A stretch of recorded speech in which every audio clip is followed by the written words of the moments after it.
ഇന്നത്തെ തിരുവചനം എസെക്കിയേൽ 34. ഇസ്രായേലിന്റെ ഇടയന്മാർ. കർത്താവ് പറയുന്നു, കർത്താവ് എന്നോട് അരുളിച്ചെയ്തു, മനുഷ്യപുത്ര, ഇസ്രായേലിന്റെ ഇടയന്മാർക്കെതിരെ പ്രവചിക്കുക.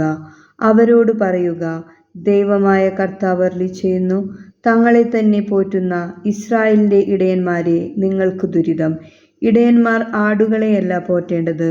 നിങ്ങൾ മേധസ്സു ഭക്ഷിക്കുകയും രോമം കൊണ്ടുള്ള വസ്ത്രം ധരിക്കുകയും കൊഴുത്തതിനെ കൊല്ലുകയും ചെയ്യുന്നു.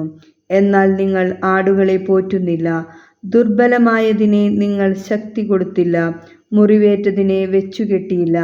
വഴിതെറ്റിയതിനെ തിരികെ കൊണ്ടുവരുകയോ കാണാതായതിനെ തേടുകയോ ചെയ്തില്ല. മറിച്ച് കഠിനമായും ക്രൂരമായും നിങ്ങൾ അവയോട് പെരുമാറി. ഇടയനില്ലാത്തതിനാൽ അവ ചിതറിപ്പോയി. കാട്ടിലെ മൃഗങ്ങൾക്ക് അവ ഇരയായിത്തീർന്നു. എൻ്റെ ആടുകൾ ചിതറിപ്പോയി. മലകളിലും ഉയർന്ന കുന്നുകളിലും അവ അലഞ്ഞു നടന്നു.